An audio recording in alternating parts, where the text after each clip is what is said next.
they made a little bit more money. And then when war broke out, he didn't directly enlist, but he did. He got drafted in 1942, and so he got assigned to the field artillery. But he wanted something a little bit more exciting because at the time it wasn't exactly, So he did. Chose to go to the paratroopers, which was the most dangerous job.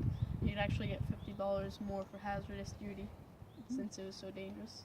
So then, so he did that, and he got his jump wings, which meant that you were a paratrooper. And when they went over to England, he was assigned to the Filthy 13, which is these men right here. They're called that because they didn't often wash, and they were the less disciplined soldiers, so they were all put into demolition squad. And for example, one thing is during the war when they were in Holland and the houses were abandoned, they blow up safes with their blocks of TNT and steal whatever there was in. I was going to say, is this for fun or for extra money?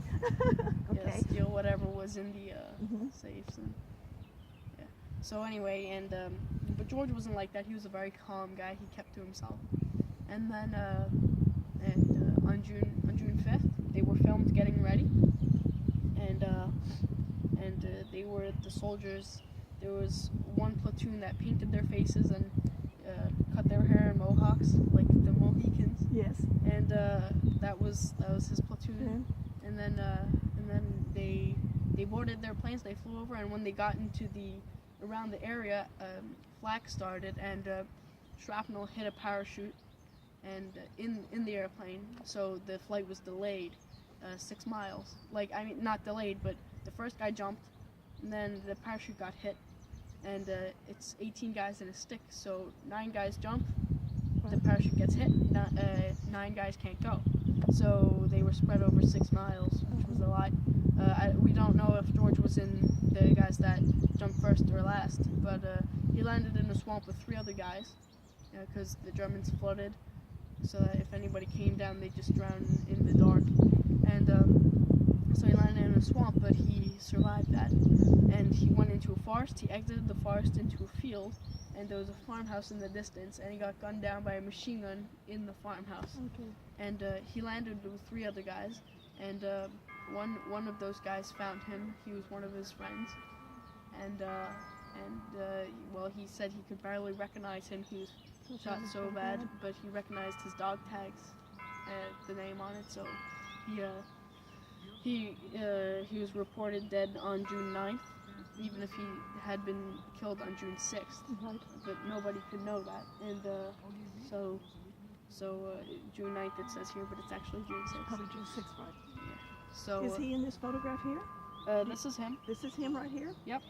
He's swinging up his machine gun. You can't tell. He looks like a real good Indian too. Yeah, but there was one guy, the man that actually found him. He had been earlier trained to be a commando, and he was in the smarter part of the soldiers, because he said if he paints his face and shaves his head like that, the Germans are going to have even more of a reason to want to kill them when they get captured. Oh. So he didn't do that. He was the only one. But George did it. He was George. Here's the article about him getting killed. Here's two pictures of him. Okay. Unfortunately, we don't have better pictures, but right, that's understandable. Very tough-looking guy, and so that's George. And we started this project in 2013, and for 69 years in the family, they couldn't talk about him. It was too painful. The loss. But when we started our project, we resurrected him in their family, and now they talk about him and they share, whatever they have, like memories and stuff. And also, apparently, one person in the family has gotten nicer too, since we started this project, which is a good thing. I'm very happy. And so that was George's story. I have 2 other men I do it on. One is down, he's down that way, and one is up here. And so I have 3 soldiers, and I'll be doing this for the rest of the week, actually, until Saturday. Oh, that's great. So you live in Joliet area?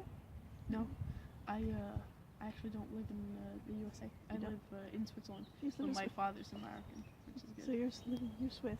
Yeah, I'm a patriot that doesn't live in the country. That's all right. There's lots of us like that. So you did a great job. So this is a school project from Switzerland school. No, not at all. This is a. Just I'm actually in. reported sick at school. Ooh, you're sick. We can all sign a pass and say you were sick. He's sick.